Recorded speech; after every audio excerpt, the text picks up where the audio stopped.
आज की कथा है भगवान विष्णु जी और माता लक्ष्मी जी की। एक बार भगवान विष्णु जी शेषनाग पर बैठे बैठे बोर हो गए और उन्होंने धरती पर घूमने का विचार मन में किया। वैसे भी कई साल बीत गए थे धरती पर आए और वह अपनी यात्रा की तैयारी में लग गए। स्वामी को तैयार होता देखकर लक्ष्मी माँ ने पूछा, आज सुबह सुबह कहाँ जाने की तैयारी हो रही है? विष्णु जी ने कहा, हे लक्ष्मी, मैं धरती लोक पर घूमने जा रहा हूँ। तो कुछ सोचकर लक्ष्मी माँ ने कहा, हे देव, क्या मैं भी आपके साथ चल सकती हूँ? भगवान विष्णु ने 2 पल सोचा, फिर कहा, एक शर्त पर। तुम मेरे साथ चल सकती हो। तुम धरती पर पहुंचकर उत्तर दिशा की ओर बिल्कुल मत देखना। इसके साथ ही माता लक्ष्मी ने हाँ कह के अपनी मनवा ली और सुबह सुबह माँ लक्ष्मी और भगवान विष्णु धरती पर पहुंच गए। अभी सूर्य देवता निकल रहे थे। रात बरसात होकर हटी थी। चारों ओर हरियाली ही हरियाली थी। उस समय चारों ओर बहुत शांति थी और धरती बहुत ही सुंदर दिख रही थी। और माँ लक्ष्मी मंत्र मुग्ध होकर धरती को देख रही थी और भूल गई कि पति को क्या वचन देकर आई है। और चारों ओर देखती हुई कब उत्तर दिशा की ओर देखने लगी पता ही नहीं चला। उत्तर दिशा में माँ लक्ष्मी को एक बार ही बहुत सुंदर बगीचा नजर आया और उस तरफ से भीनी भीनी खुशबू आ रही थी और बहुत ही सुंदर सुंदर फूल खिले थे। यह एक फूलों का खेत था और माँ लक्ष्मी बिना सोचे समझे उस खेत में चली गई और एक सुंदर सा फूल तोड़ लाई। लेकिन यह क्या, जब माँ लक्ष्मी भगवान विष्णु के पास वापस आई तो भगवान विष्णु की आंखों में आंसू थे और भगवान विष्णु ने माँ लक्ष्मी को कहा कि कभी भी किसी से बिना पूछे उसका कुछ भी नहीं लेना चाहिए और साथ ही अपना वचन भी याद दिलाया। माँ लक्ष्मी को अपनी भूल का पता चला तो उन्होंने भगवान विष्णु से इस भूल की माफी मांगी। तो भगवान विष्णु ने कहा कि जो तुमने भूल की है उसकी सजा तो तुम्हें जरूर मिलेगी। जिस मालिक के खेत से तुमने बिना पूछे फूल तोड़ा है, यह एक प्रकार की चोरी है।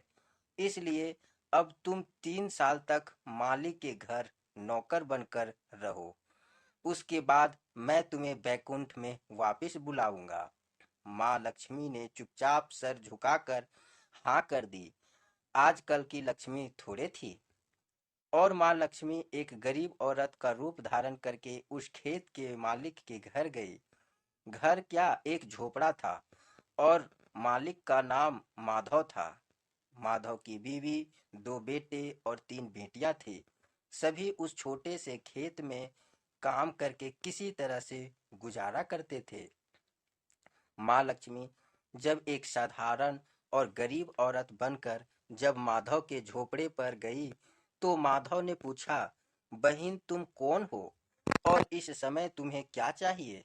तब माँ लक्ष्मी ने कहा, मैं एक गरीब औरत हूँ, मेरी देखभाल करने वाला कोई नहीं। मैंने कई दिनों से खाना भी नहीं खाया।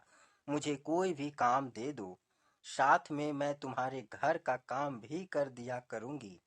बस मुझे अपने घर में एक कोने में आसरा दे दो। माधव बहुत ही अच्छे दिल का मालिक था। उसे दया आ गई, लेकिन उसने कहा, बहन मैं तो बहुत ही गरीब हूँ। मेरी कमाई से मेरे घर का खर्चा मुश्किल से चलता है।